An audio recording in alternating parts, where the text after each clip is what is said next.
Hi. We're here. Oh. Hello.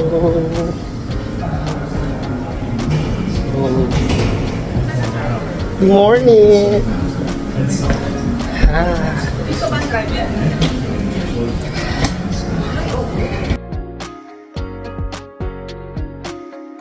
Ayan, it's our day 2 here in Sapa, Vietnam. O, tingnan nyo man, look at the view. Ayan, di ba?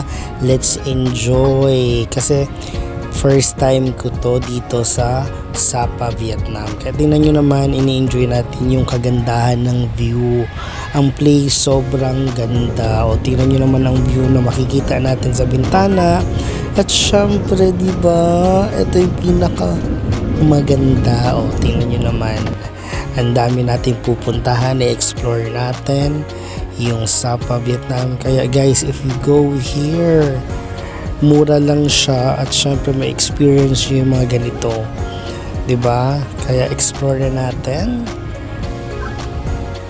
Ayan, nag-explore si auntie mo. At guys, dito na tayo sa cable car. At ito daw yung pinaka-longest cable car in Asia. Kaya nilulubos-lubos natin yung view. Ang ganda talaga dito. Kaya promise, sulit ito mag-explore. Diba? O tingnan mo naman, meron din silang parang rice terraces na katulad sa atin sa Pilipinas. Diba? O, ang ganda. Let's go!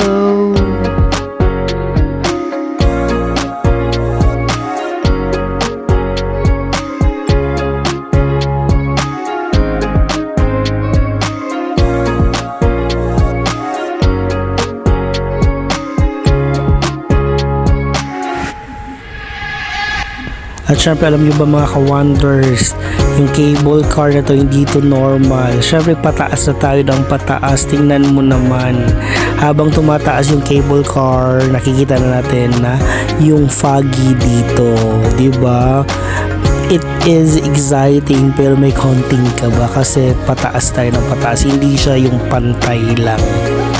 Kaya ayan, hanggang aabutin na natin yung sa tuktok. Ayan, o tingnan mo, dito na tayo sa mataas na part na at foggy na talaga siya. At eto na yung view sa taas. Ayan guys, dito na tayo sa taas. O, nakikita nyo ang ganda, super, diba? O, wala kang makita, yung natural view lang talaga makikita mo. At dito na tayo sa taas. Ayan, o dito na tayo sa Indochina yung tawag dito kasi nasa pagitan na siya ng China at Vietnam. O, eto na yung pinaka highest point dito. Tingnan mo naman, and explore natin to guys kasi first time natin dito. At unang tapa ko dito, wow, mapapawaw ka talaga sa ganda. Diba? Nakaya nga nilang gawin dito. At syempre, marami din tayong mga magagandang tourist spots sa Pilipinas. Pero ma-amaze ka talaga sa structure dito. O tingnan mo naman. O diba? Nakikita niyo yung ganda. Ayan. O.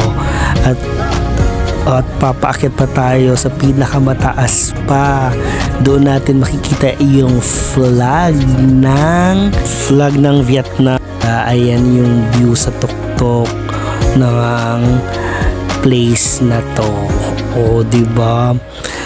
Hindi mo akalain, parang nasa pelikula ka lang sa sobrang ganda ng view. At ayan, at eto na ako. O palakad-lakad, ini-enjoy. At syempre, tanaw na natin ngayon yung flag. Oh, nakikita nyo ba yung flag na yan, di ba? Oh, pak, ang ganda ng place na to. At syempre, di mo akalain, ang dami-daming turista na pumupunta dito. Puno. Oh, sana ganun din sa atin sa Pilipinas, di ba?